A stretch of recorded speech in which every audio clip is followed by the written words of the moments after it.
Regarding the migrant shelters in Clinton Hill on Hall and Ryerson Street, there was a town hall meeting yesterday. Many of the residents voiced their frustrations with the administration's handling of the two buildings that were turned into shelters. They called for you to end the leases at Hall and Ryerson and build more shelters that are smaller and spread out amongst the 5 boroughs. We also talked to some of the migrants at the Hall Street Center, and they talked of some of the conditions, particularly with the hygiene and upkeep of the living and shower spaces, and said the food portions were small and sometimes inedible, and that they even lacked access to consistent drinking water. What is your plan for the future of the Hall and Ryerson Street migrant centers? Is there a plan to address the living conditions at the shelters, and what have you discussed with the Biden administration regarding expediting work permits and asylum applications? Thank you. And I don't think we could be any clearer. 195,000. 195,000.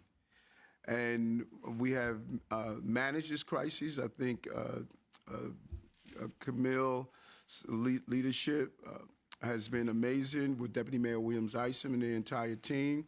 And I said last year, probably even longer than that, this is going to start having a visual representation of how large this crisis is. Not like other cities, because when you look at other cities, sleeping in hospitals, airports, on the streets, you're not seeing that here for the most part.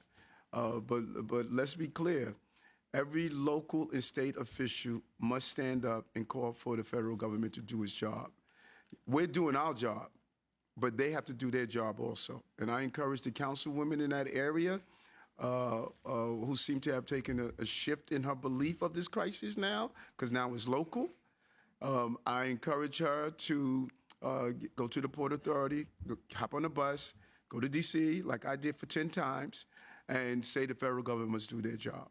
We're going to continue to do our job that we have. This is a crisis that we've managed, and we're going to continue to do so. It's not going to be pretty all the time, but we're going to continue to manage this crisis.